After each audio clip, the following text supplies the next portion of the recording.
Операция только что закончена, товарищ комиссар. Да-да, та самая компания спекулянтов-валютчиков. Слушаюсь, товарищ комиссар. Ну что же, ребята, работали вы неплохо.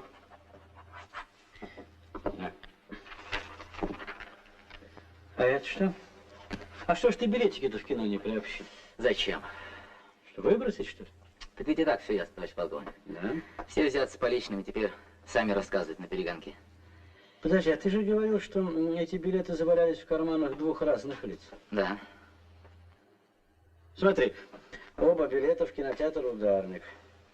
Этот на сеанс 14:30 и этот на сеанс 14:30. Два билета на один и тот же сеанс. Оба 19-й ряд на одно и то же 16-е место. Числа разные. Вот именно.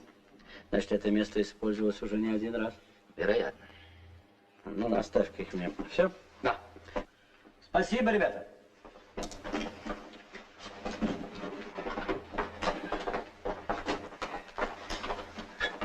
А ты, Алешин, все о том же. Да, сегодня 2 недели, как я вам подал рапорт. Вы обещали подумать, Николай Иванович. Ну, что мне думать? Мне нечего думать, это ты подумай. Так я думал, я старался. Но я окончательно убедился, нет у меня никаких способностей. А для того, чтобы здесь работать с пользой, нужен же интерес и призвание. Ах, вот как? Призвание? Значит, по-твоему, есть люди, которые от рождения призваны копаться в помоях? Которых страсть, как интересуют липовые счета, почищенные чеки. Я же не отказывался, когда райком меня послал. Могут же быть у меня другие стремления. Товарищ Николаевич, извините, я жду вас уже 2 часа. Я предупреждала гражданку, что у вас оперативное совещание. Ну, когда товарищи вышли, я же сказала. А я вам что сказала? Ну, я же вас просила. Ледников, пропустите, пожалуйста. Проходите. Чем могу служить? Наша газета мне поручила написать серию очерков о работе ОБХС. Это просто поразительно. До чего у нас по-бывательски много болтают и совершенно ничего не пишут об этом. Ясно, ясно. Только я должен вас разочаровать. Работа у нас будничная, скучная. Ну что? Да. Вам лучше в угрозыск зайти. Вот там приключения, перестрелки, убийства. Есть, так сказать, пища для вдохновения. А тут что же у нас? Спекулянты, растратчики, взяточники. Так сказать, выгребаем отбросы. Ну зачем же вы так скромничаете? Разве? Меня прежде всего интересуют люди. Я понимаю, вы заняты. Но, может, вы мне посоветуете кого-нибудь из ваших сотрудников? Человека яркого, типичного. Типичного? Вот, пожалуйста, типичный милиционер. Для начала и познакомьтесь с товарищем Алешиным. Желаю успехов. Самый типичный. Пожалуйста.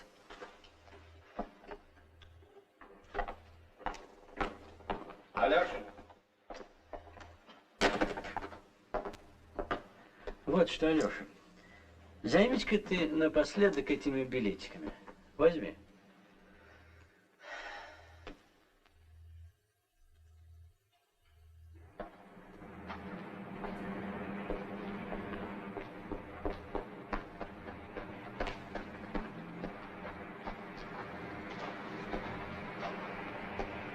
Ну вот.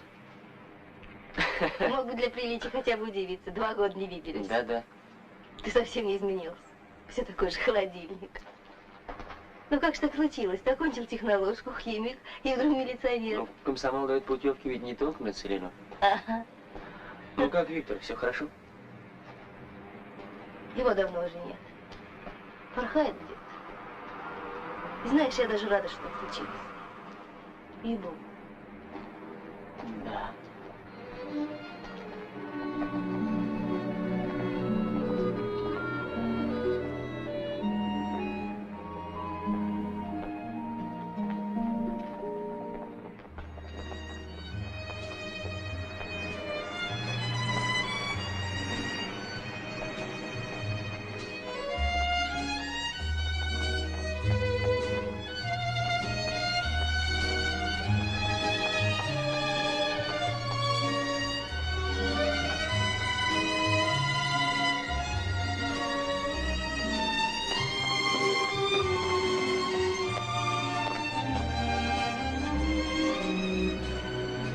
похоже, ты милиционер. Ты же поощряешь спекуляцию. Спасибо. Пожалуйста. Я вижу, не больно ты увлекаешься своей работой. Угадал, уже подал заявление об увольнении. Это черт знаешь, что такое? Твой начальник, он что, смеялся надо мной? А я доволен. Но толку от тебя мало. Знаешь что, пойдем в кино? Дайте 2 билета в 19-м ряду в середине, если можно 16 и 17 место. Хорошо. Тоня, пойдем. Что? 16 и 17 уже куплены? Да, И 15 тоже? тоже продано. Ну тогда дайте мне 16 место в следующем ряду. В 20-м.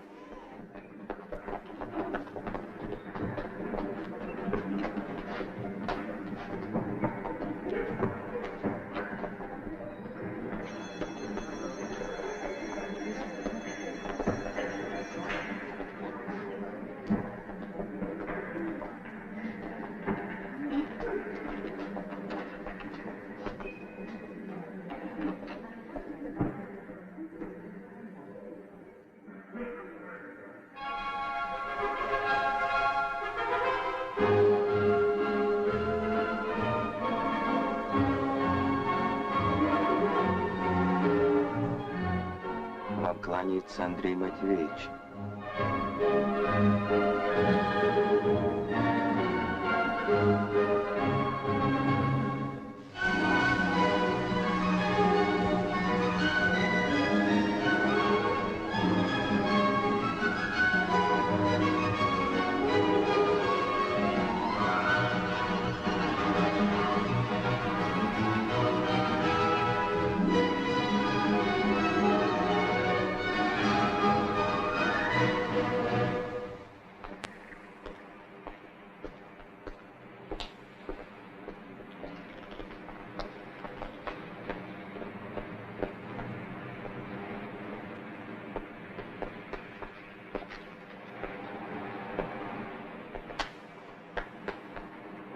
Денька, который час? Проходи. Ну скажите, который час? Проходи.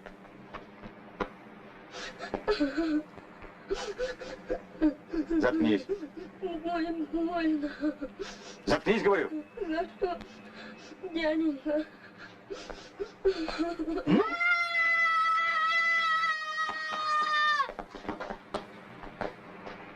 Ах, легавый.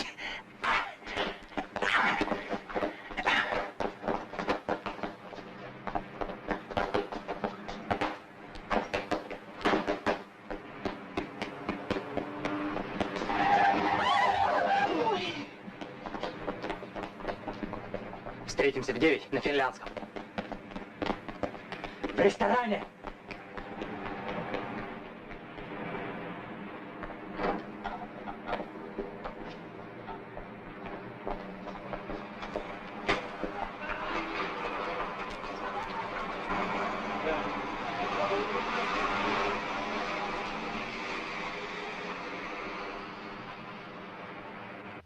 Так. Понятно. Вот дурак. Плюхнулся прямо на горячее место. Взял бы хоть билет рядом, огляделся сперва. Хорошо. Слушай, ты навстречу все-таки пойди. Да, ну там посмотрим. Угу. Да, этого соседа твоего подобрала скорая. Андреев уже был у него в больнице. Ну а теперь запоминай, это будет твоя легенда. Значит, он только что вернулся из заключения. Отбыл срок. И там от некого Андрея Матвеевича получил явку в кинотеатр. В бане. Познакомились они в бане. Да. Нет, фамилии не нужно. Будешь работать под своей. Оно надежнее. И вообще ты там не переигрывай. Да. Если нужно, пользуйся лучше своей биографией. Ну-ну. Подожди. В 20:00 будь на углу Пестеля на автобусной остановке. Увидишь Андреева, лезь в автобус. Там в толкучке он сунет тебе справку об освобождении из заключения на твою фамилию. Познакомились мы в бане. Он направил меня в кино. Сказал, поклонись, Андрей Матвеевич.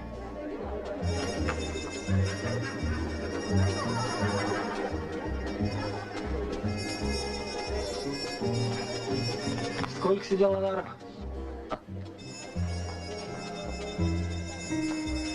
Шарнуть хочешь?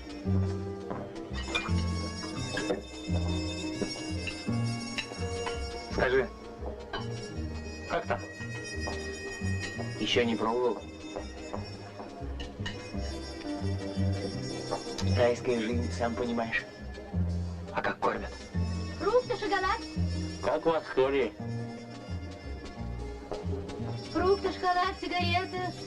Фрукты, шоколад, сигареты. Ну давай, давай, гуляй, гуляй, гуляй. Фрукты, шоколад, сигареты. Делать что умеешь?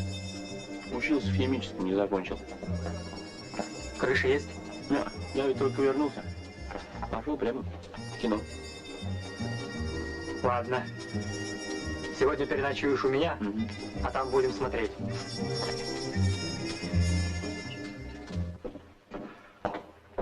Я прошу его извинить, но боюсь, что в ближайшие дни его не будет. Ах, вот как.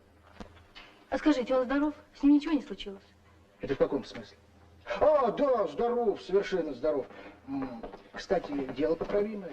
То, что обещал вам Алеша, могу рассказать вам и я. Вы знаете, мы с ним по всем вопросам договорились, так что не стоит начинать все сначала. Товарищ Андрей, вас просит полковник. Извините, пожалуйста.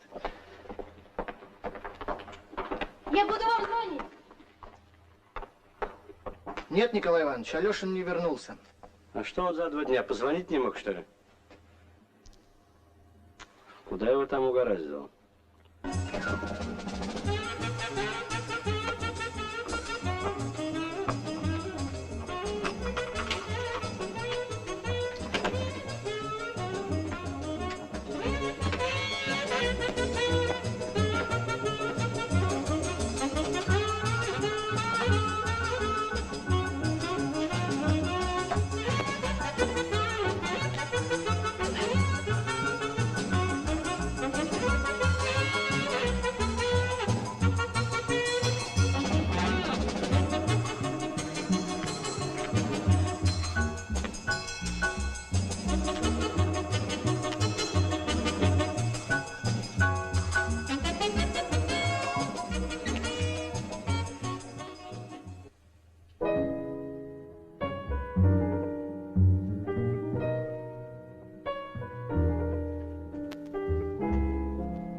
Здесь уже общежитие.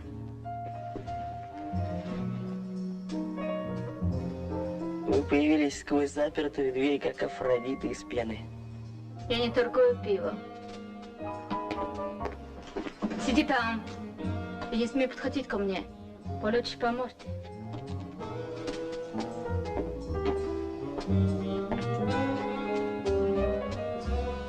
Этот деятель давно ушел?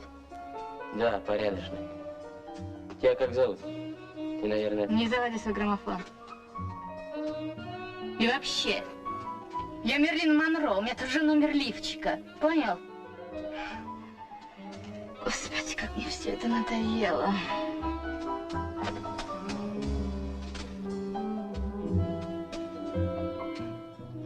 Ты из той же крысиной породы. Допустим. А ты?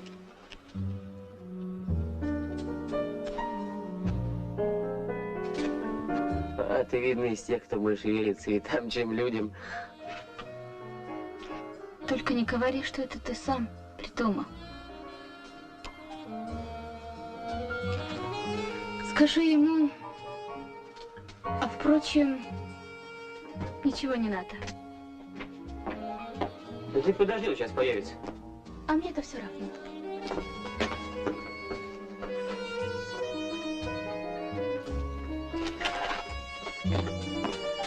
На, передай ему. И скажи, что мне они больше не понадобятся.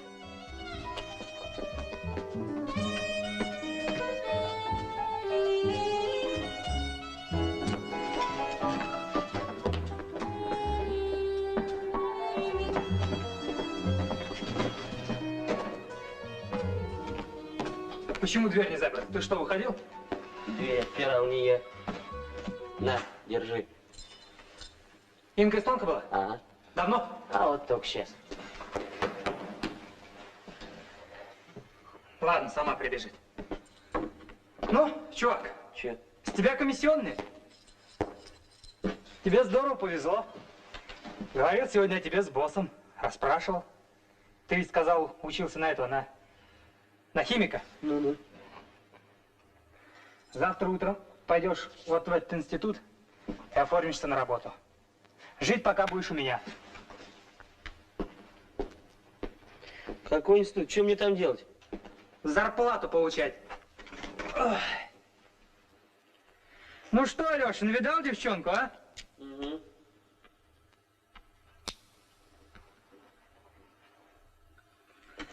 Работница с текстильной. А как смотрится, а? Мерлин Монро. И номер бюста тоже, ей-богу. Шкура. Послушай, а кто меня возьмет в этот институт? Ну что ты лепишь? Босс послал, значит, возьмут и оформят. Ты еще не знаешь, что такое босс.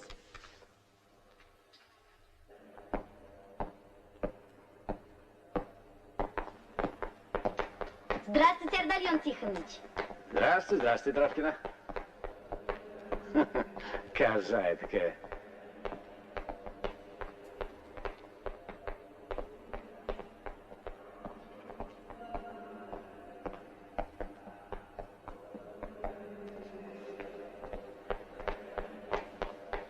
Вы кого-нибудь ищете? А может быть вас? Да ну вас. Девушка, одну секундочку. Мне нужна лаборатория полимеров, а точнее ее начальник Лебедянский. Так это со мной. А вы его приятель? Ну, пока нет.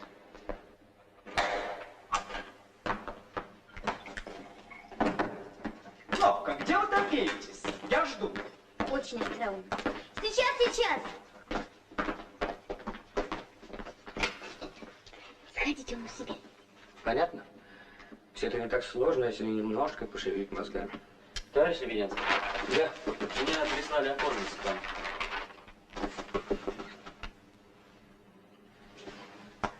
Идите и делайте так, как я сказал. А вы правы.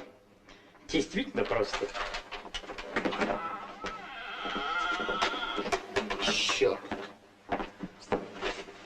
Фамилия? Алеша, Дайте заявление. пожалуйста.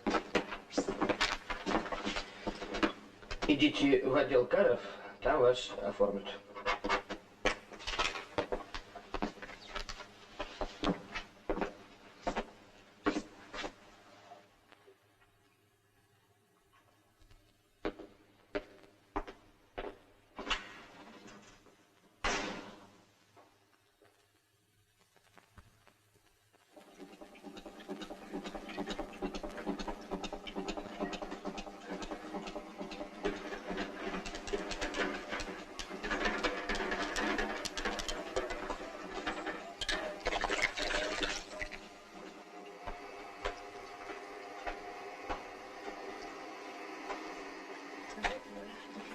Здравствуйте, товарищи. Здравствуйте.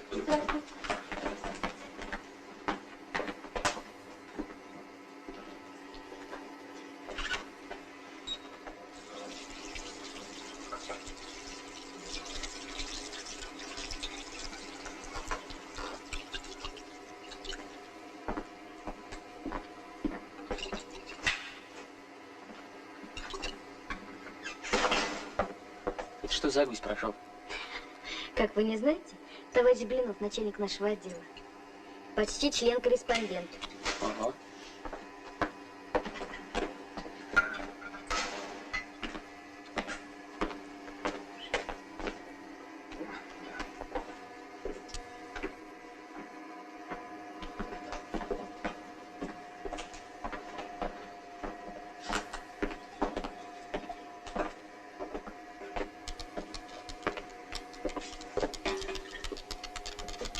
А чем вы моете?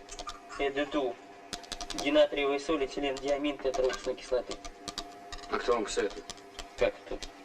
Сам. Вы маракуете в химии?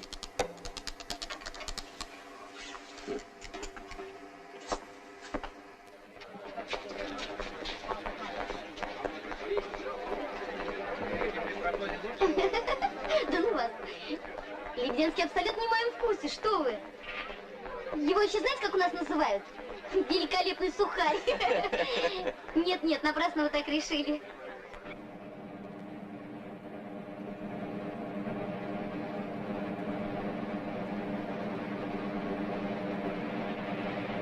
Сначала действительно, в него были влюблены все наши девушки. Но потом, после открытия Илона, он просто ни с кем не разговаривает. Почему же? Как раз сегодня я с ним довольно долго разговаривал. Ну? Занятный парень. Только что вы все носите с этим Илоном? Как это носимся? Никто не носится, просто Лебедянский скоро закончит свою диссертацию на эту тему, и вы увидите. Это будет событие. Ну, еще один из бесчисленных синтетиков. Наштампуют пуговиц. Что вы, даже электроника сегодня не может существовать без Илона. А потом из него можно сделать массу прекрасных вещей. Ну, например, плащи. Лучше, чем баллони, честное слово.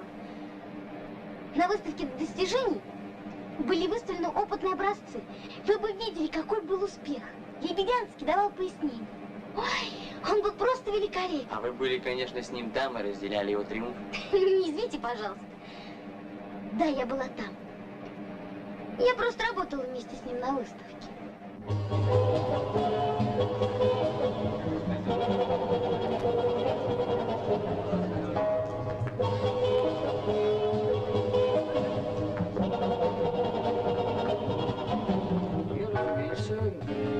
Индивидуальное творчество. А как вы понимаете процесс творчества? Творчество? Это единственная возможность у мужчины родить ребенка. Да-да, конечно. Те же муки и та же неблагодарность новорожденного. Пожалуйста, прошу вас дальше. Между прочим, Илоном интересовались многие крупные люди. К нам приезжали директора московских заводов из Прибалтики, с Украины. Кто они такие? Не помню, кажется, один из них был из Риги. Они с интересом рассматривали наши экспонаты и долго расспрашивали о выработке из Илона тканей.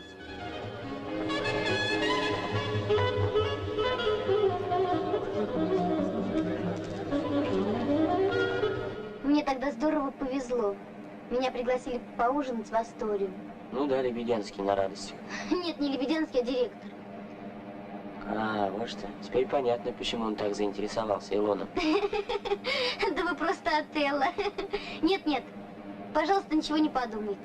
За столом нас было трое. Вообще они говорили только о делах. Директор снова восхищался Лебедянским, говорил, что открытие его недооценивают. Предлагал опытное внедрение Илона на своем предприятии.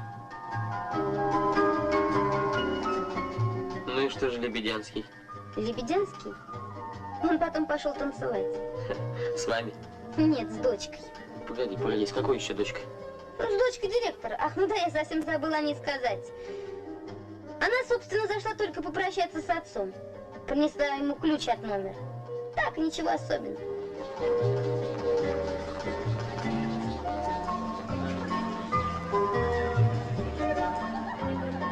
Понимаете, Лебедянский очень любит танцевать.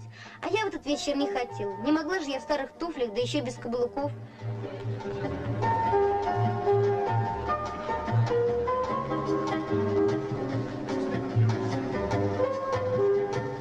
Вот тут директор за мной действительно ухаживал. Вообще было ужасно весело.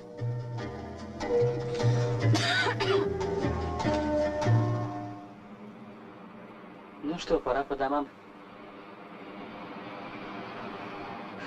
Знаете, по-моему, это не я, а вы интересуетесь Лебедянским. Во всяком случае, больше, чем мной. Вот почему так получается? Сначала ухаживают за мной, а потом вот так все кончается. Ну зачем так мрачно, Кнопка? Между прочим, меня Лебедянский сегодня расспрашивал про вас. Про меня? Да, про Ну вас. и что вы ему ответили? А я ему наврала. Сказала, что вы отличный парень.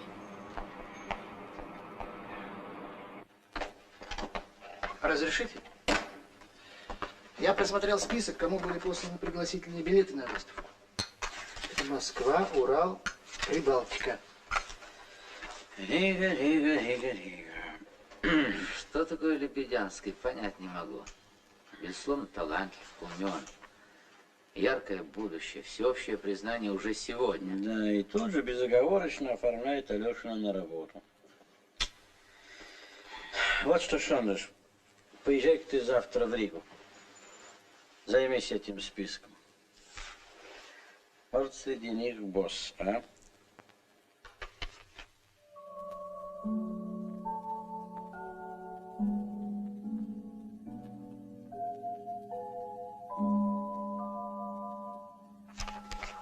Артем Тихонович, Да? вы не забыли, что завтра в 12 ученый совет? Ну, спасибо.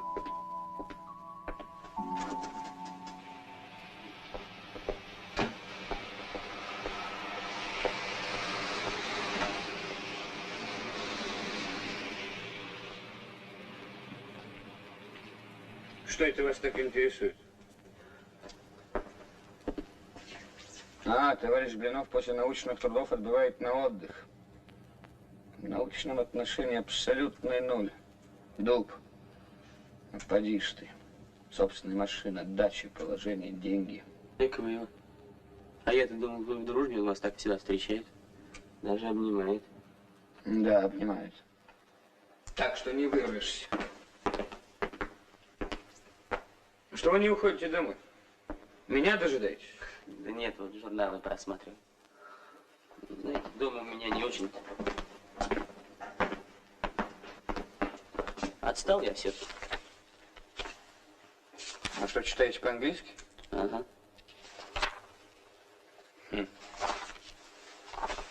Ну что ж, я могу подбросить кое-что поновее. Спасибо.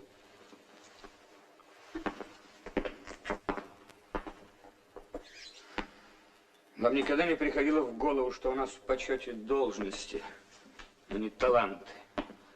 Вот попробуйте выгнать кого-нибудь за бездарность. Из него сразу горой вступит совместкомы, суд и уйма возможностей для бесполезного человека развить кипучую деятельность. Заседания, представительства, общественная работа, писанина.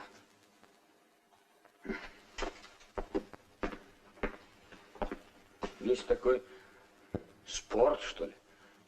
Залезают ногами в мешок и бегут на перегонки. Так побеждает не тот, кто лучше бегает, а тот, кто лучше бегает в мешке.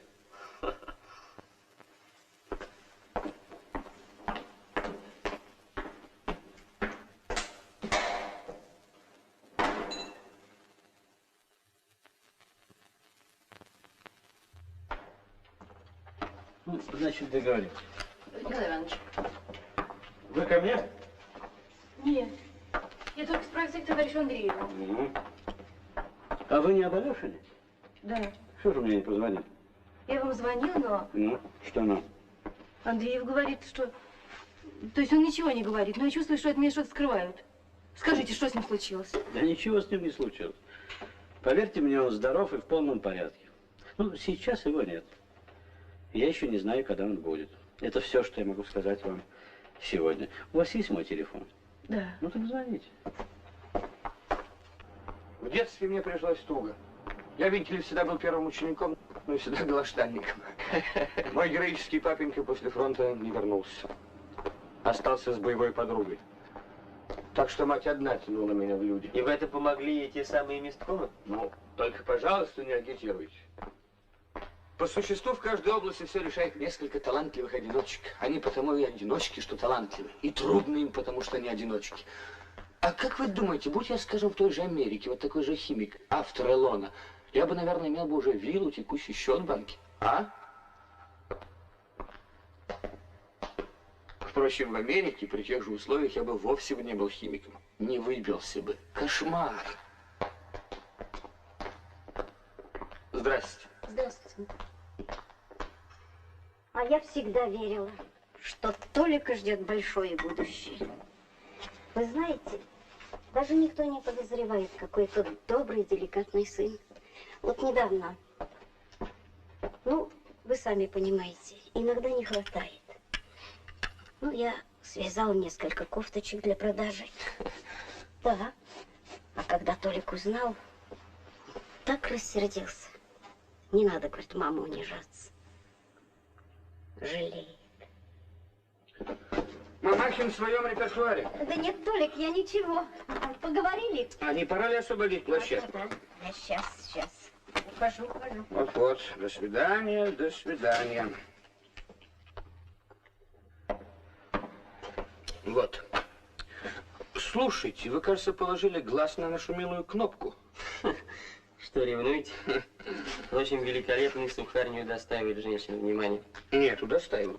Только не у себя в институте. На работе все должно быть чисто. Впрочем, я вас понимаю. Вы ведь давно не видели женщин. Почему? Ну, только не прикидывайтесь казанской сиротой. А, вы вот о чем. Да нет, женщины ведь везде есть. Выбор не тот, а жизнь идет. Слушай, значит, все-таки можно жить и там, если махнуть на все рукой. Привыкнуть, приспособиться. Ну, это как сказать, как кому. В карты играешь? Нет, терпеть не могу. Ну, плохи твои дела. Если сам не играешь, так тебя в 2 счета проиграют. По частям догола разденут, а то и ножичком полоснут. Там ведь, знаешь, тоже талант-одиночка продирается сквозь толпу ничтожеств. Только не с диссертацией, а с ножичком. А ты им что? Интеллигент? Вот брюки, пиджак, колеса, ботинки. Только тебе и всего. Не советую. Гадость. Кто там? Я. Иди сюда. Я тебе должен сказать что-то важное.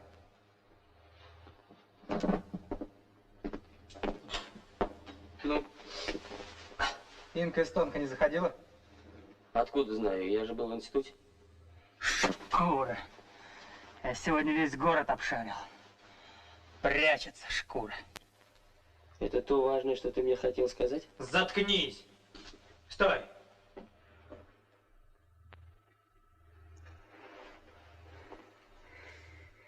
Сними сапог.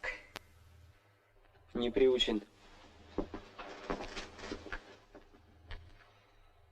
Ах так. Слушай, завтра в 12 ты будешь... Что?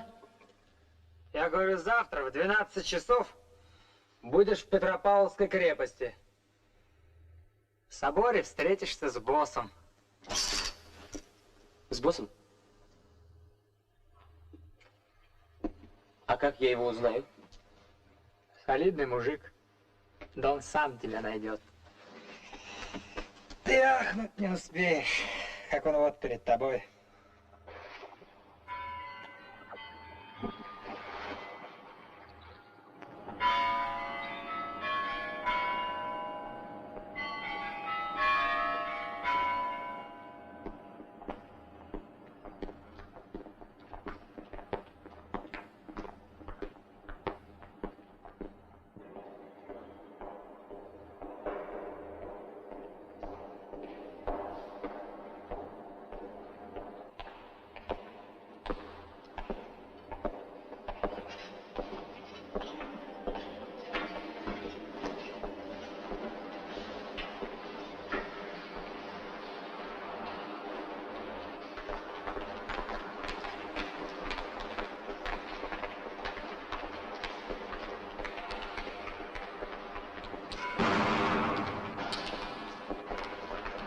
часов. Свельфур. Ah, 12 o'clock. Thank you, thank you.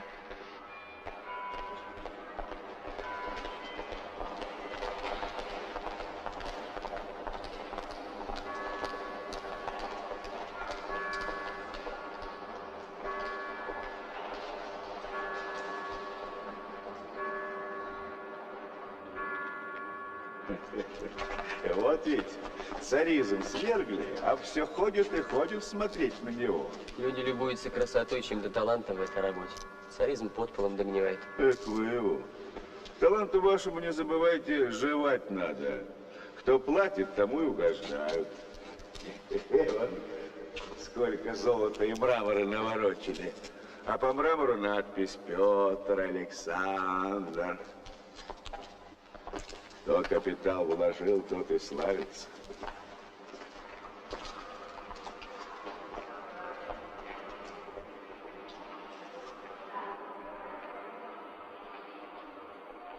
Вы, кажется, видели нашего друга в санатории. Одни процедуры пришлось принимать. Горюет? Горюет, небось, бедолага, по шевелюре-то. Пышная была такая. Да как вам сказать? По-моему, он лыс, как бильярдный шар.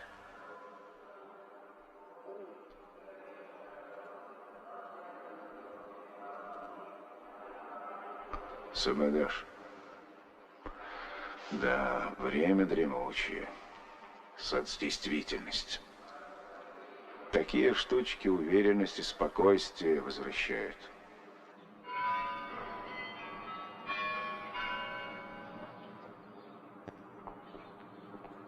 Ну что еще? Понимаете, мне очень трудно ориентироваться, когда я, собственно, не знаю, что вас интересует в этом институте. Что мне там делать? А, зачирикала пташечка. Дурной крови много, лечить надо. А ведь не пташка ты, дятел. Сток, сток, сток, сток, сток. Слюнявой конфеткой купили. Что вы, дешевка крестный? Хирургически, только хирургически. Крылышки укоротим. Порхать не будешь.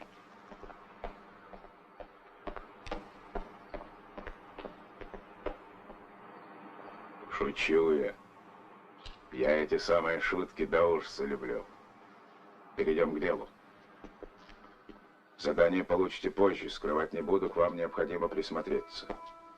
А пока осваивайтесь, врастайте, щупайте почву, шире знакомьтесь, участвуйте в сабантуях, за столом не скряжничайте. Субсидия будет, конечно, в разумных и допустимых суммах. О!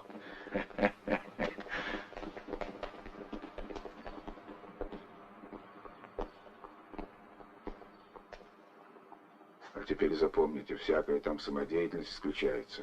И обо мне не выспрашивать, сам явлюсь. Понятно?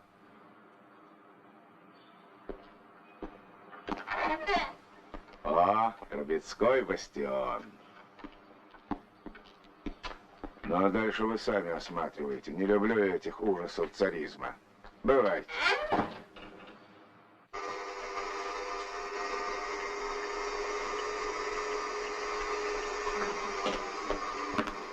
Ну как вы тут без меня? Анатолий Борисович спрашивал, почему вас нет. Я сказала, что вы в военкомат ушли. Ты умница. Мы испробовали Элон уже в 25 видах самой различной продукции. Да.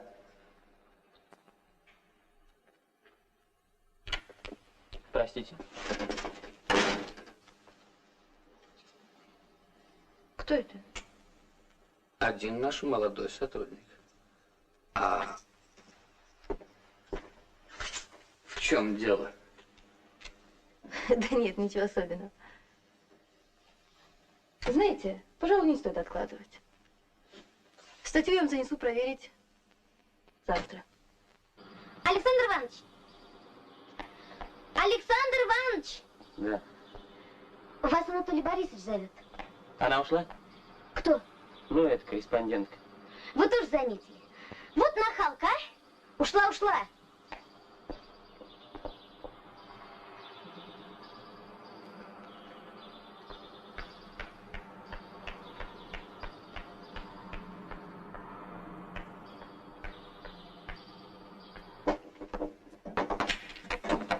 Куда ты исчез? Слушай, брат, ты, оказывается, просто неотразим. Стоило тебе только заглянуть, как эта девчонка совершенно ошалела. Ага, вся вспыхнула. Спрашивает, кто это? Не знаю, чем я ее так. А вот завтра она сюда зайдет к трем, я тебя обязательно познакомлю. Но суть не в этом. Она собирается писать об открытии Элона. Это ужасно кстати сейчас, понимаешь? Вставить фитиль товарищу Блинову. А при чем тут Блинов? Увы, мой друг, существует такой особый род заботливых научных руководителей. Всеми-то они руководят, всем помогают, там зернышко клюнуть, там пушинку стащить или соломинку, глядишь, общими усилиями и себе докторскую слепил. Мне нужно, пока не поздно, и в печати закрепить свое авторство на Элон, понимаешь? Разрешите? А, приехал. Заходи. Ну, садись, рассказывай. Не зря съездил? Боюсь, разочарую, Николай Иванович. Но. Да. Из всех директоров оказался только один, побывавший на выставке. Это некто Рубцов Михаил Петрович. Так. Директор промкомбината. Довольно заметный хозяйственник с хорошей репутацией. Передовой. Промкомбинат его неизменно держит переходящее знамя. Да, выяснилось, что этот Рубцов предложил Лебедянскому опытное внедрение Элон на своем предприятии. И тот согласился. При этом Лебедянский получил довольно-таки крупную денежную премию. Но все это на совершенно законных основаниях и оформлено соответствующим договором. Вот тена. Ну, а о чем, собственно, договор? Вот. Институт, то бишь Лебедянский, представляет всю документацию, технологию, а также порошок-катализатор Элон. Кстати, я выяснил, несколько килограмм этого порошка достаточно для производства 1000 метров отличных синтетической ткани. Ткани? Ну и что же Рубцов делает с этой тканью? В том-то и дело, что промкомбинат по договору из этого порошка выделывает только полуфабрикат. В гранулах. Вот. И весь этот полуфабрикат возвращается в лабораторию Лебедянского. Там у него мастерская. Они из него делают разные. Ты уверен, что весь полуфабрикат возвращается в лабораторию? Весь, Николай Иванович. Я проверял. Отчетность в полном порядке. Так.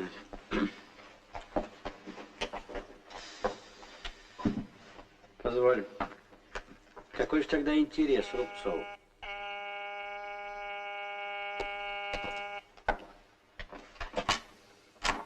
Да? Алешин. Да-да, слушаю. Да? Кто? Ах, это журналистка? Когда? Завтра в 3. Ну, не волнуйся, это мы уладим.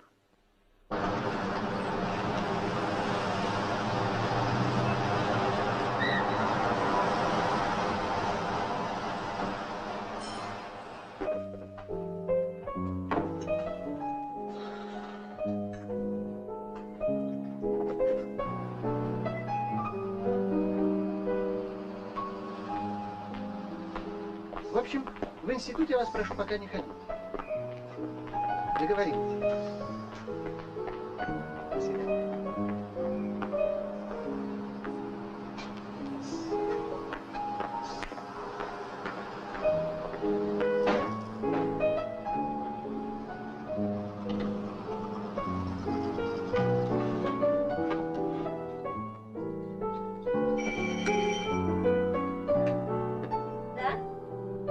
Александр Иванович, вас.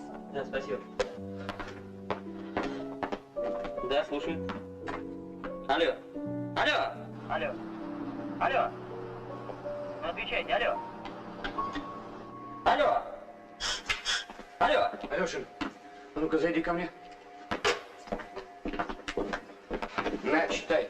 Обскакал, сукин сын. Вот шапка. Открытие Элона. Беседа с начальником отдела товарищем Блиновым. А эта девчонка так и не явилась. Чья там подпись? Б. Гриценко. Ну да, не справилась дуреха, и тему передали другому. Да, товарищ Блинов скромно не отрицает своего вклада в это открытие. Это мне урок. Больше нельзя откладывать защиту диссертации. Завтра же иду к директору.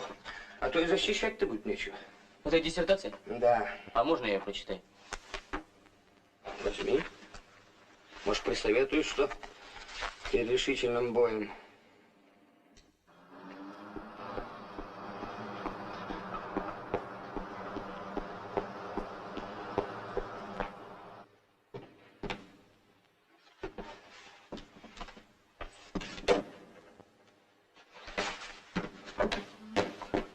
О!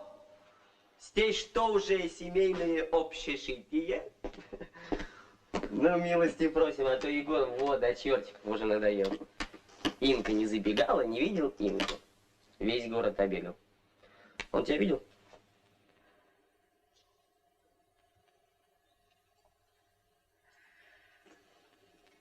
Нет ли выпить чего-нибудь? Ты забыла, где искать?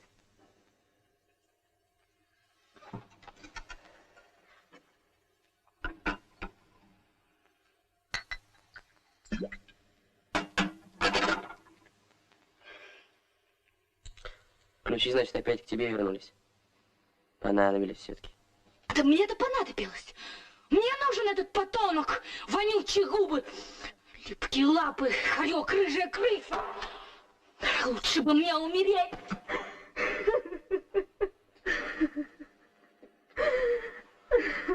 Инка, Что случилось, Инь? Ну скажи, я, может, помогу, Инь. И же расчувствовался. Такая ты сволочь.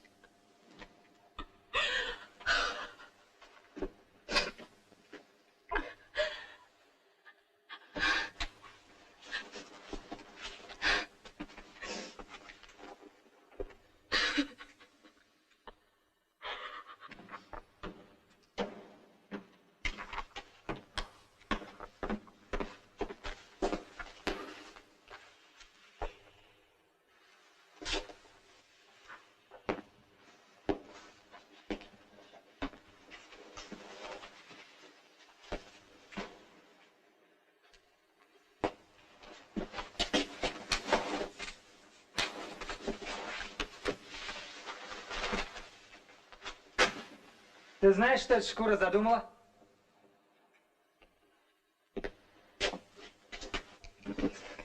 Влюбилась? Да-да. Но я ее все-таки нашел. Она мне лапки на грудь. Больше не могу, говорит. Отпусти, ради бога, люблю. Ну, я чутко расспрашиваю, кто что. Инженерик с ихнего завода и т.д. Ну, я благородно. Пожалуйста, детка, будь счастлива. Эх, а вчера встречаю этого Ромео в уютном местечке. Подхожу к нему вплотную, вежливо, и говорю: инженер такой-то, он тоже культурно. Чем могу? А я его весь холку взбил так, что он на карачках полз. Потом поднял его за шкирку, поставил на копыта и показал фото.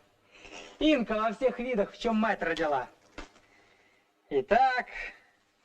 эдак. Я это фотографировать люблю. Понимаешь?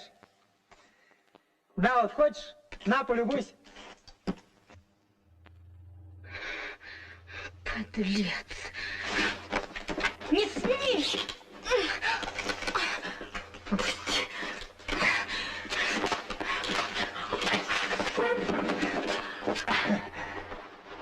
Прекрати! Прекрати! Ты что?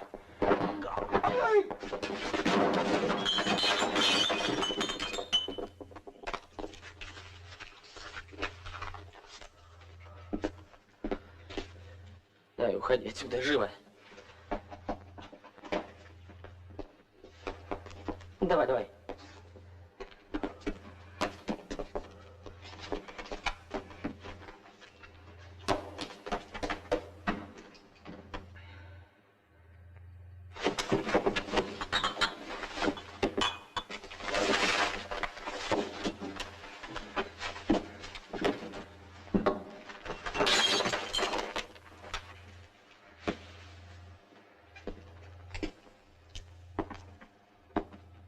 А ты знаешь, как доставить мой труп, когда меня вызовет босс?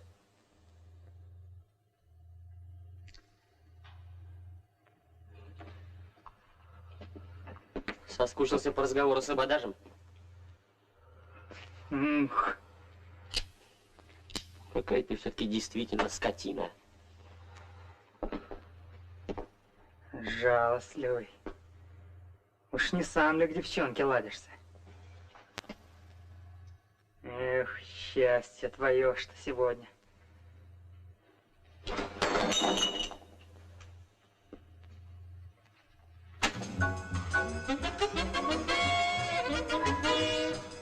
Сегодня я говорил с боссом.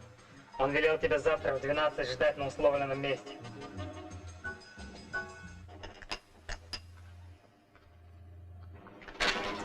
Можно? Угу. А, ну как, прочел? Ты знаешь, здорово. Дело даже не в Илоне, а эти серии соединений, которые ты нащупал, твоя методика открывает такие возможности. Все-таки понял? Илон, брат, это только первая проба, и с ней надо кончать. Надо немедленно сдавать диссертацию и двигаться дальше. В ней вся сила, будущее, свобода. Мы еще раз с тобой такое покажем. Давай выпьем. Будь здоров. Слушай, Сашка, у меня давно язык чешется тебя спросить. Я сразу почувствовал, что ты не из той породы. Ну, институт не закончил. Подумаешь, господи, ты же прирожденный химик. Ну, знаешь, так ведь случилось. Нет, ты меня не так понял. Ты прости, может быть, тебе это неприятно? Ну, хорошо. И там, когда ты влип во что-то, ну, отмучился, вышел совсем чистым, да? Ну, зачем же ты опять в петлю-то влез? А ты зачем влез? Пошел вон.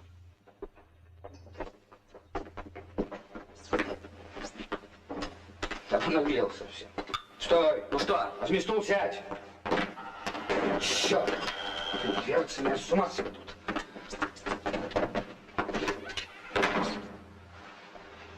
Поговорим на чистоту. Ты что, собственно, вообразил на мой счет?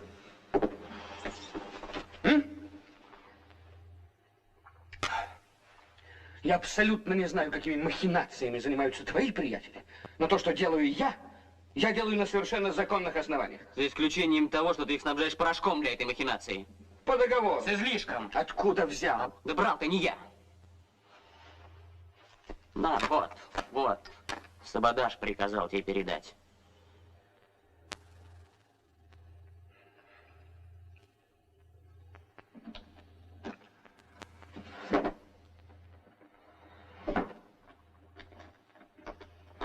Он хотел, чтобы я еще припугнул тебя при этом.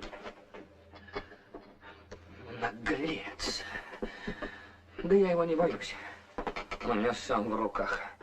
Этот пузырь из каждой запечатанной пачки ухитряется выудить несколько бумажек. Да стоит мне только позвонить. А что до петли? Понимаешь, в одиночку тебе не выкрутиться. Разве вместе, что со мной?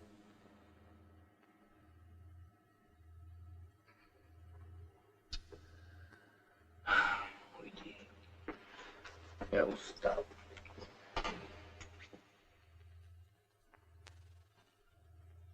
Что?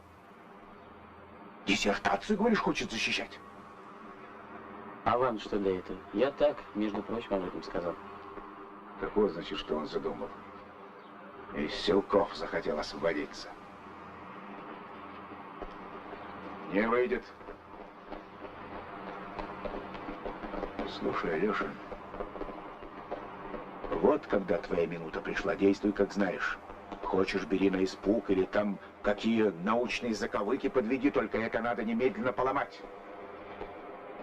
Отменить, понимаешь? Чтоб никакой диссертации. Деньги он тебе взял? Взял.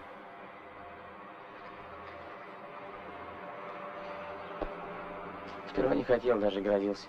Он говорит, у меня в руках. Вы якобы у него из каждой пачки по несколько бумажек выуживали. Он звонил? Кому? Ну да ладно.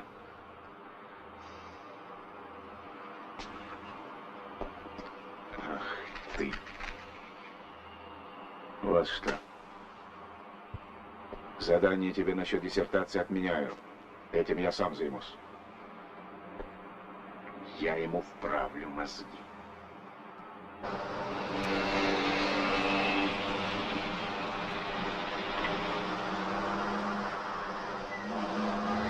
Кажется, я начинаю понимать, почему он так окрысился на диссертацию.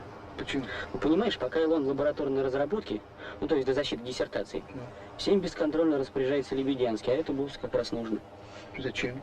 Все дело в том, что Лебедянский в Ригу посылает гораздо больше этого порошка, чем оттуда возвращается в Гранду. Постой, это что-то новое? Нет, дело не в этом.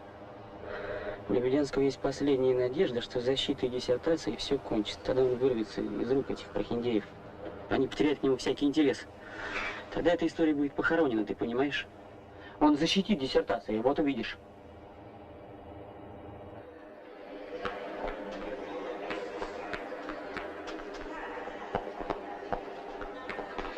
Вы слышали сенсационную новость? Анатолий Борисович отказался от защиты диссертации. Вот это научная добросовестность. Диссертацию надо защищать. Ардальон Тихонович, меня поражает нерешительность вашего любимца. А я его поддержал в дирекции. По-моему, это прекрасная взыскательность молодого ученого. Между нами. Вы же знаете, сколько я сам вложил в эту работу. Но, честно говоря, еще очень сыро. Сыро. Толечка, мы уже больше часа потеряли на разговоры. Работать, работать, работать, работать.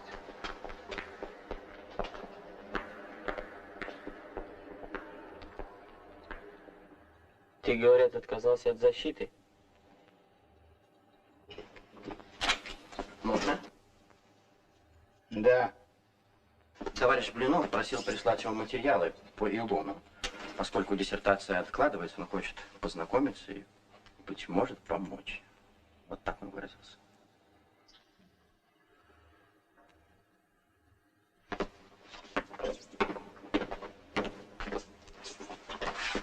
Что же придумал Дон Кихот этакий? Я-то ведь знаю, что диссертация у тебя в совершенном порядке готова. Мне лучше знать, готова она или не готова. Он же обдерет тебя как липку. Ладно, иди, я пришлю.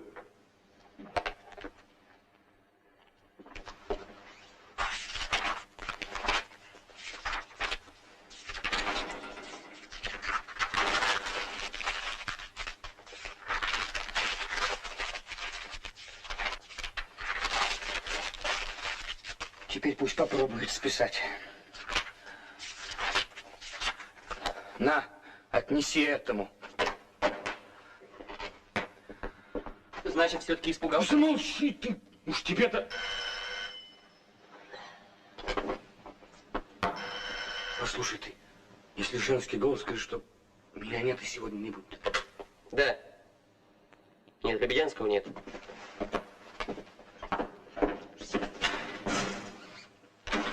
Значит, что попробуйте ему позвонить через 5 минут. Да.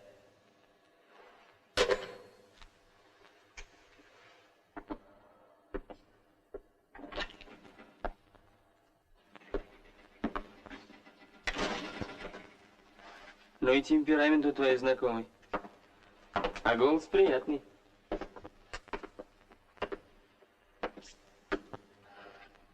Ну вот и все. Теперь, Алеша, мы с тобой совсем провалились. Два дружка-подденщика известной фирмы.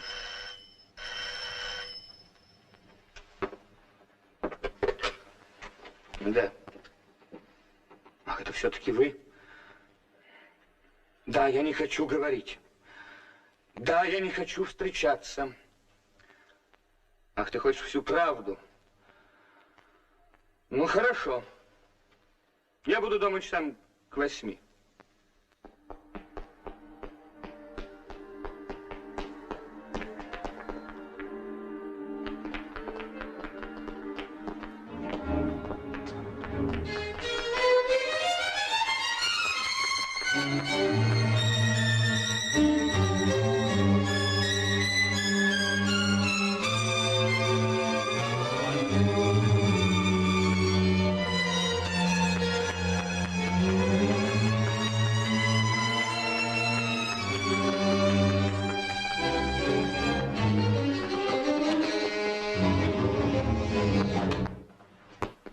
Сашка, ты!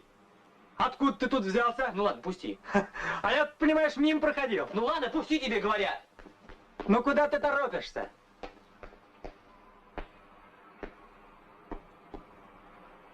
Дурак, путается тут.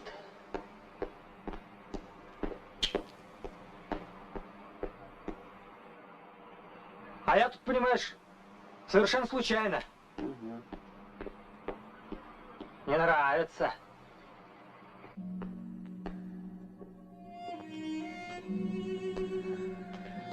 Здравствуйте, Евдокия Федоровна. Ой, Саша, как хорошо, что вы пришли. Скажите мне, милый, что с ним? Этого никогда с ним еще не бывало. Ну, вы же знаете, задерживается диссертация. Нет, нет, здесь что-то другое. Его что-то мучает, я же это чувствую. Ничего, Евдокия Федоровна, не волнуйтесь. Все утрясется, не волнуйтесь. Да.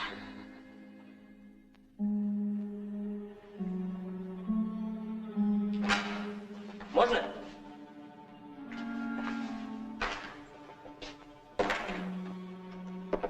Слушай, только что из двери выпорхнула очень милая девчушка.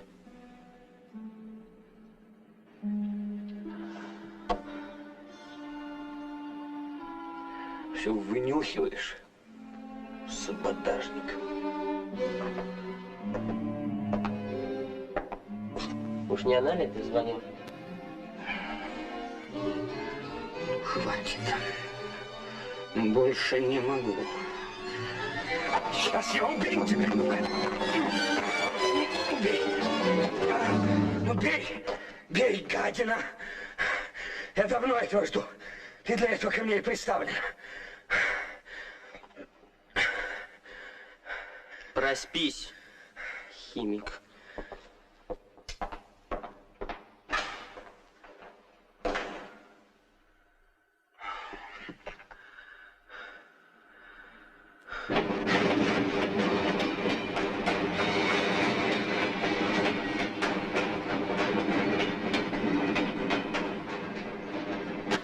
Нехорошо получилось.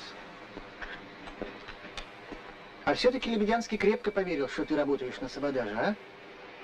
Вот то-то и оно. Боюсь, что наоборот. Кажется, не я, а он меня разоблачил. То есть как? А вот после того вечера в квартире я, конечно, беспокоился, как будет дальше. Но на следующий день в Лебедянском институте меня встретил так, как будто абсолютно ничего не случилось. А после работы даже пригласил в кафе. Когда мы оттуда вышли, ну, подвыпили, трепались, как обычно. А там по дороге есть общежитие педтехникума.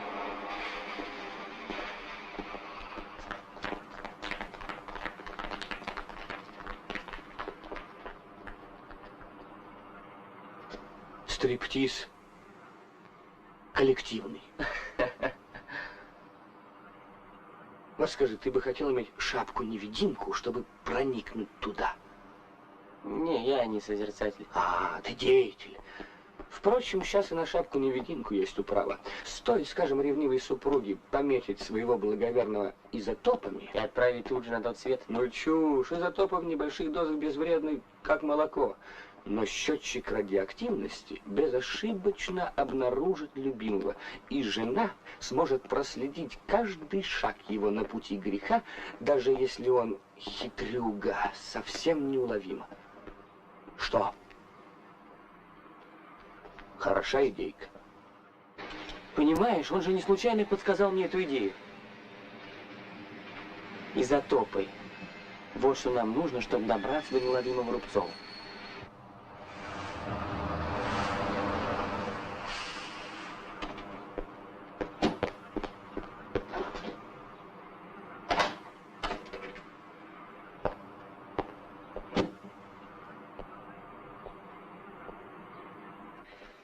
Но это же явная провокация. Ты же сам признаешь, что Лебедянский тебя раскусил. Он с тобой теперь играет, как кошка с мышкой. Зачем? Допустим, Алешин пометит порошок изотопами. Лебедянский тут же со счетчиком в руках проверит и убедит, что мы клюнули. Что Алешин действительно горе-сыщик. Они немедленно свернут свои махинации, мы концов не найдем. Убедительно. Да нет, я же понимаю, что факт и логика против меня. Ну вы поймите, я ведь знаю Лебедянского как себя. Я же вижу, как он мне сыщет выходит. А то, что нам подсказал про изотопы так откровенно, для меня это доказать, что он не обманет. Может, он руку нам протянул? Поздравляю. Работника БХС об руку с преступником. Ну почему бы и нет, если я вижу, что в нем еще можно спасти ценного человека, творческого, нужного. Адвокатское слюнтяйство. Этим займется суд. А настоящий сыщик по натуре охотник. Он весь устремлен к одному, чтобы выследить и затравить зверя, не дать ему выкрутиться. Так это натура-то не охотник, а охотничьи собаки. Ну, хватит. Можешь идти.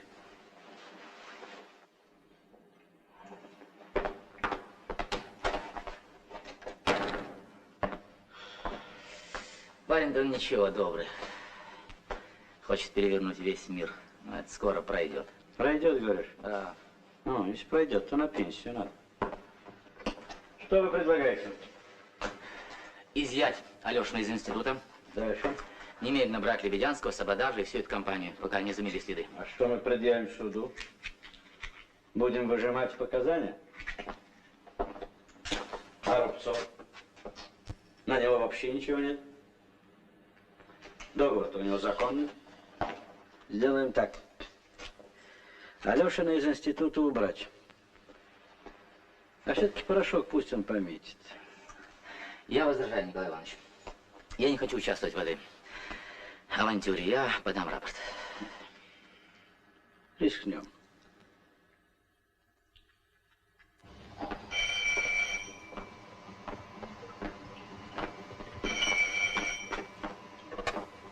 Да. А его нет. Он болен. Болен? Что-нибудь серьезное? Алло, алло!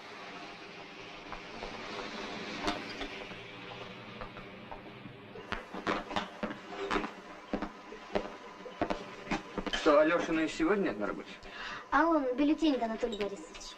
Звонил, сказал, что у него высокая температура и грипп.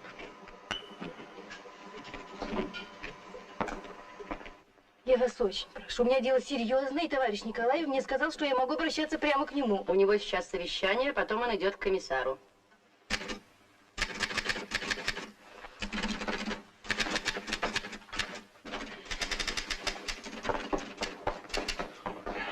Николай Иванович. Подожди, Лидочка.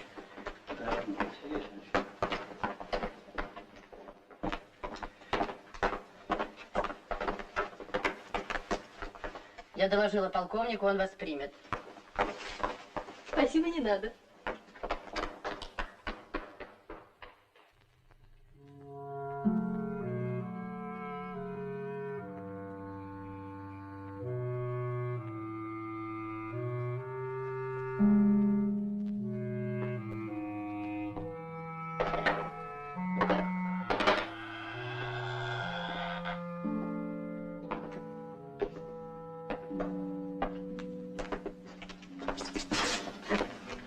Анатолий Борисович, порошок для Рижского промкомбината можно отправлять? Ну, сделай должен дядя Костя, да положить свой пакет. И позови ко мне Марфу Ивановну. Хорошо.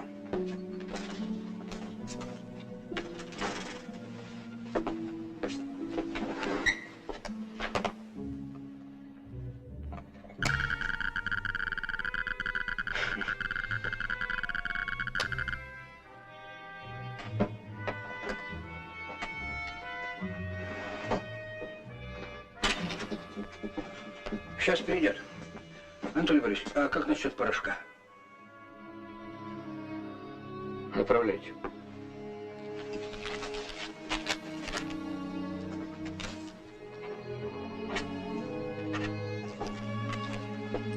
Ты меня звал, Анатолий Борисович? Ах, да-да. Вот что, уважаемая Марфа Ивановна.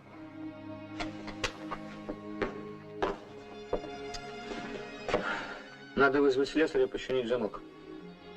Хорошо. И, Марфа Ивановна, давайте очистим этот шкаф от всяческой скверны. Надо выбросить все к черту, помыть, так сказать, и поставить полки на место.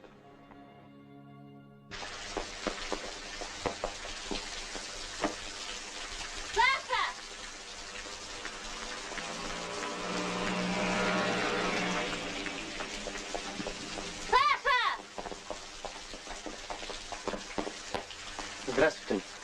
Это ты. И ты не убежишь, не провалишься в преисподней. Ты меня извини, тогда поступил как последний свинья. Но главное, ты жив-здоров. Да. А что с тобой? Что-нибудь случилось? Ничего, просто меня увольняют. Ну и слава богу, радоваться надо. Вот я радуюсь.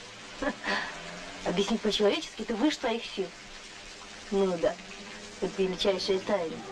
Такая у меня работа, понимаешь? Вот этого мне объяснять не надо. Нет, надо. Надо.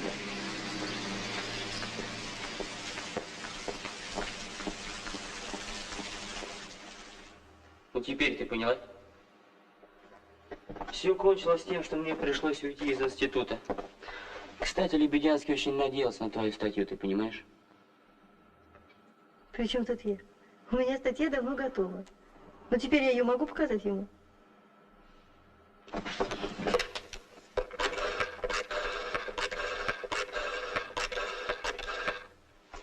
Да, спроси его. Институт товарища Лебедянского. Ах, его нет. А когда он будет?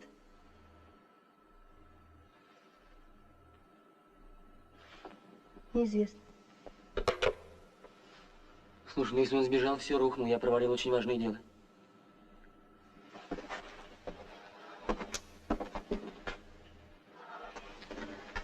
быть, надо было действовать тоньше, умнее. Неужели я ошибся? Неужели я не прав, а?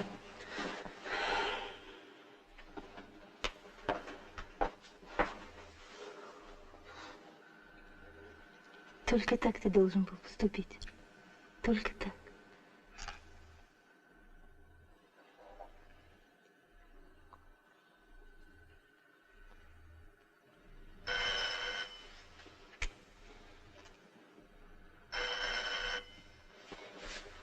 Да, Алешин слушает. Да. Да.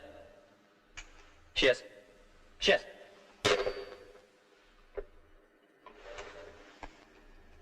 Тоня, звонил Николай Иванович. Только что пришел Лебедянский. Понимаешь, сам пришел. Можно? Заходи, заходи. Ну вот, и деньги принес. Удивлены? Нет, не очень. Понятно. Скажите, а давно вы его раскусили? Нет, на днях. Ну а как? Интересно все-таки. Очень уж деликатно он со мной обошелся. Как? Ну, выпил я однажды. Ну, стычка у нас была. Ну, знаю, подрались. Он не бил в лицо. И вы подсказали ему пометить порошок? Да. И убедившись, что Алешин порошок пометил, все-таки отослали его Рубцову? Да, отослал. Я сам этого хотел. Ну ладно. Я только одного до сих пор понять не могу. Ведь Сабадаш его лично сам устроил ко мне в институт. Вот с этих 2 билетов все и началось.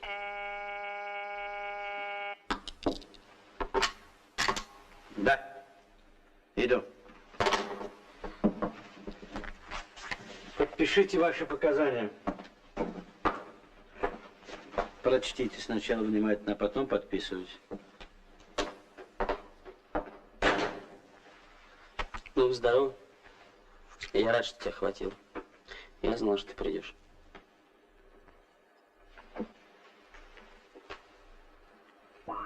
Ну, что там в Риге, Андреев? Я Алмаз. Я Алмаз. Мы на месте. Мы на месте. Ждем.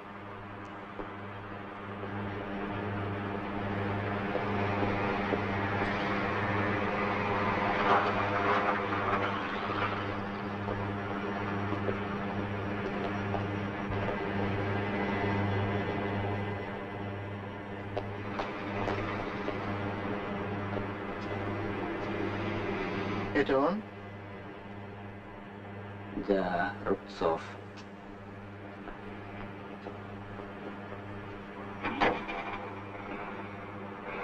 Давайте, товарищ капитан. Не надо. Нет, поверь мне, она совершенно никакого отношения к этому делу не имела. Ну, совершенно никакого. Странно все-таки.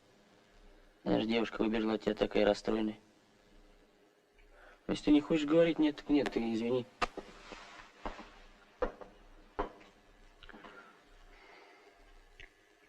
Это была дочь Рубцова. Что? Ты понимаешь, это очень лично. Я не хотел бы... Я тебе сказал всю правду. Она здесь совершенно ни при чем.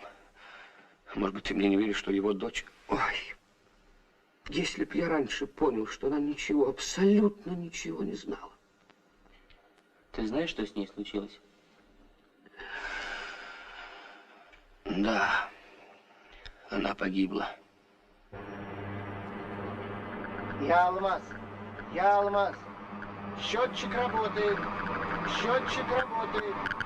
Следуй за автофургоном 0798. Поехали.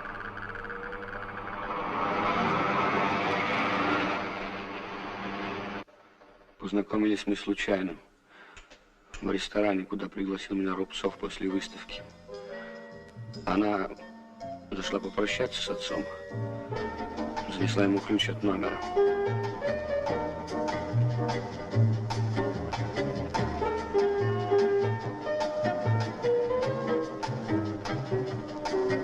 Значит, вы сегодня уезжаете?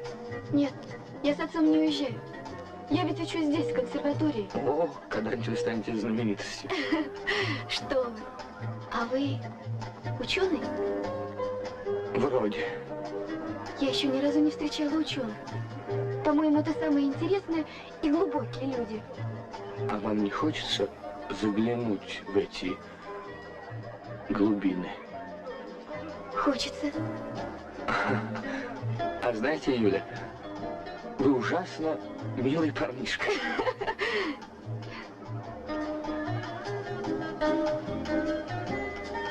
А как я могу вас увидеть? Очень просто. Я почти каждый вечер бываю в филармонии.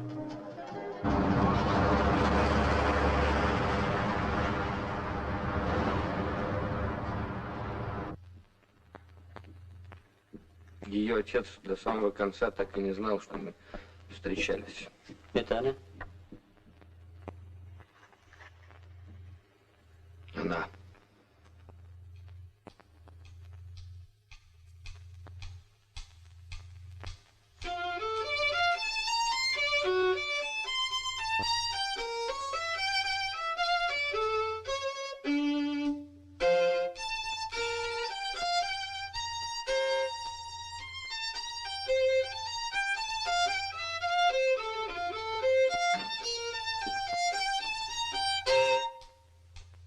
Толя! Ой, ну наконец-то. Нет, я не любил ее. Может быть, потом бы из этого что-то выросло бы. Но чем больше я запутывался в этой истории с ее отцом, тем невыносимее становились мои встречи с ней. Я оборвал. А Юлия мучилась, ничего не понимала, хотела, чтобы я объяснил ей все. Ты представляешь, в каком я состоянии находился в тот день, когда ты говорил с ней по телефону? Но я еще выпил перед ее приходом для храбрости. Когда она пришла, я уже не рассуждал, не жалел ее. Я рассказал ей все. Про отца, про Сабадажа, про себя. Но ведь ты ничего не знал. Скажи, что не знал, они обманули тебя, правда? Вот как ты предлагаешь. Отца, значит, а меня все-таки вытащить и умыть. Благодарю. Только я не хочу ни любви, ни омовения. Тошно. Подожди. Ты ведь всю правду хотел. Так вот, сперва я врал себе, наивничал. Но в глубине души уже тогда все с самого начала понимал. Когда с тобой танцевал, уже все понимал. Только вот не ожидал, что с такой скотиной, как Сабадаж, мараться придется. Папенька твой это изящнее проделывал. Ну вот. И корчился, и трусил. А деньги все-таки брал.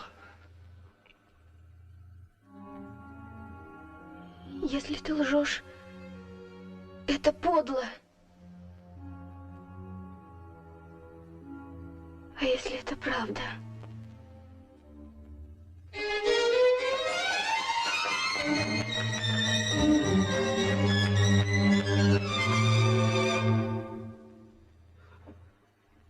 У нее был близкий человек, который ее очень любил. Ее отец очень любил. В тот же вечер она поехала к нему в Ригу, надеясь... Я даже не знаю, на что могла она надеяться. И там...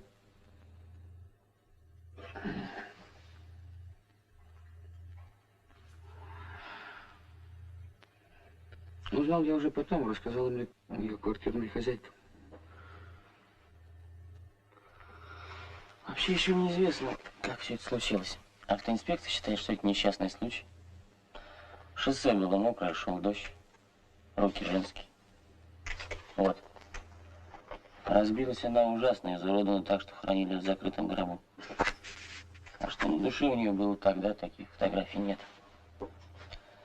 После объяснения с отцом она бросилась к его машине. Он стоял рядом, смотрел и не остановил. Это тебе рассказала ее квартирная хозяйка? Нет, Рубцов. Рубцов? Да. Он вчера был у меня.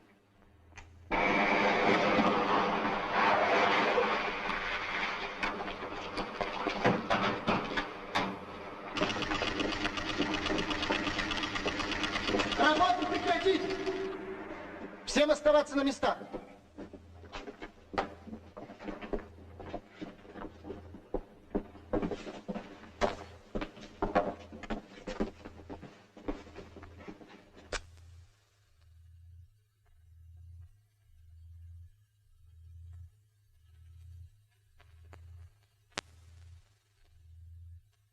Вы подумайте. Да у них тут целый подпольный цех. Работали с размахом. И представьте, на производстве у нас эта публика звезд с неба не хватало. Ничем не выделялась, а тут поди ж ты. Что значит материальная заинтересованность? А вы посмотрите, какие фабричные марки. Самые заграничные. О, и ловко сделано. Блеск. Париж, Лондон, Стокгольм. Учитывает покупателя мерзавца. Ведь и на такой ярлык в комиссионке, как мотыльки летят. Ну, что говорить. Все-таки надо прямо сказать. Пережитки это само собой, но нет еще у нас этой гибкости, умения учитывать спрос. Вот это и порождает. А ведь это что ж? Золотая жила для делового человека это все. Ну что ж, Рубцов, не будем друг другу нервы трепать, время терять. Вы видите, нам все известно. Отрицать что-нибудь глупо. Надо признаваться. Да, боже мой, конечно же, глупо. Нет, отрицать я ничего не намерен. Все признаю и свою вину признаю полностью. Вы, конечно, знаете о моем личном горе. А тут еще это. Что делать? Прошляпили. Лично я проморгал. Под самым, можно сказать, носом. Ах, вот как вы хотите. Значит, подчиненные подвели своего директора, а он и знать ничего не знал. Вот, именно так бы я и выразился. Вас что, это не устраивает? Нет, не устраивает. Ничего другого я не знаю. Ничего другого и быть не может. Ведь вы уже все раскопали. Все вам известно до мелочей. Гораздо больше, чем мне.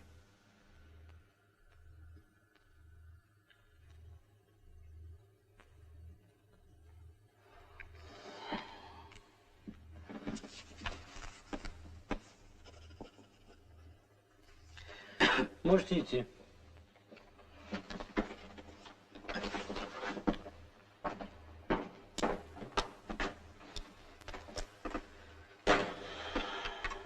Андреева ко мне.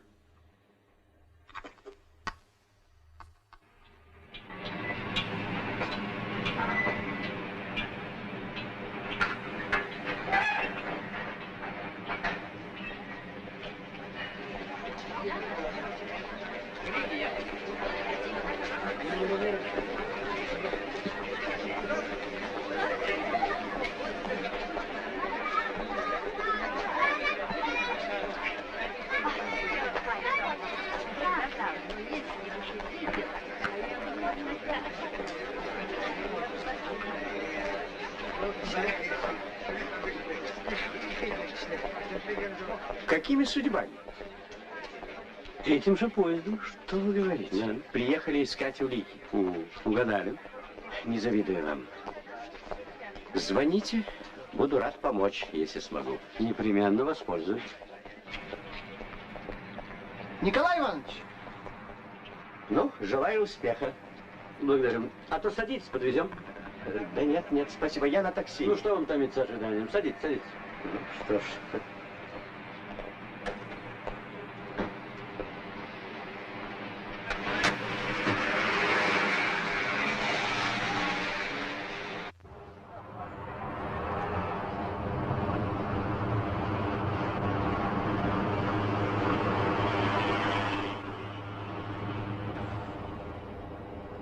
Будьте добры, мне направо здесь.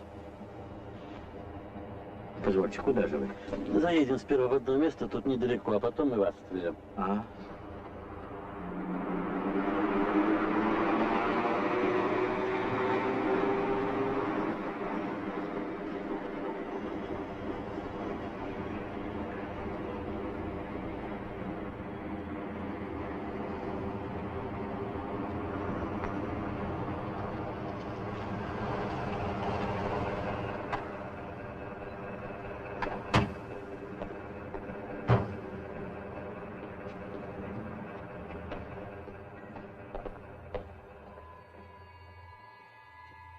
Что такое?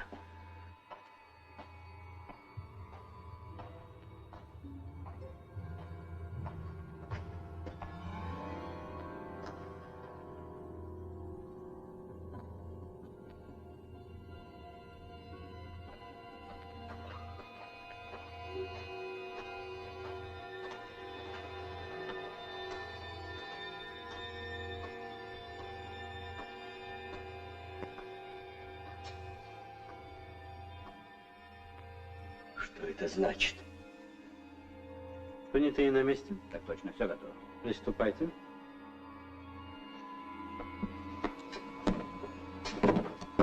Прекратить!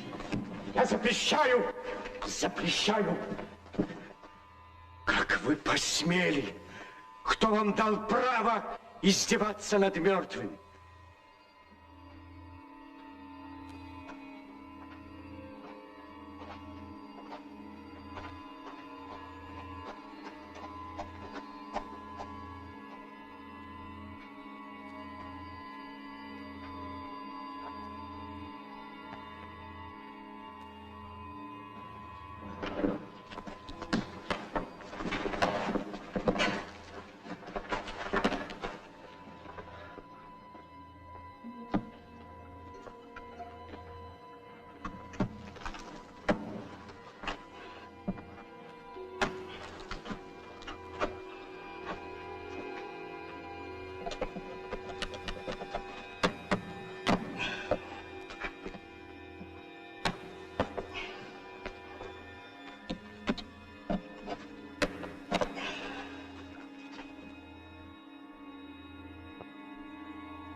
Открывайте футляр.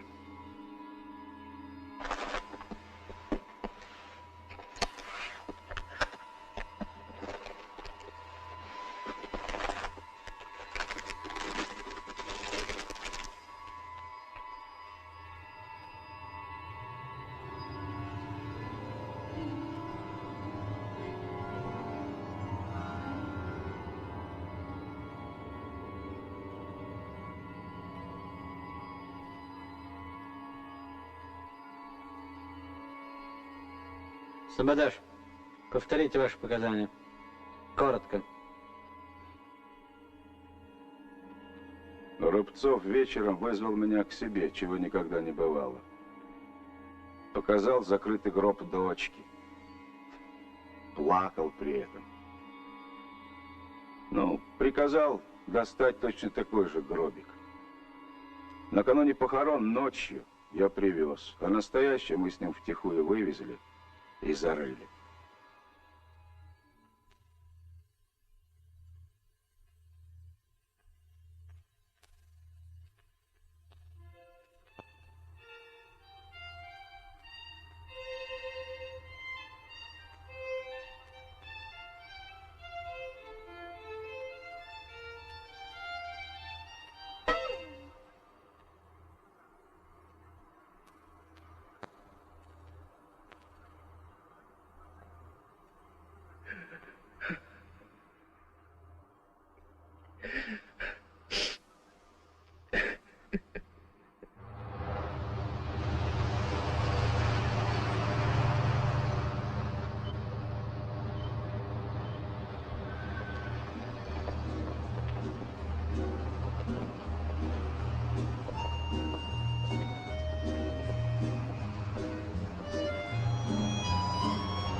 Женька,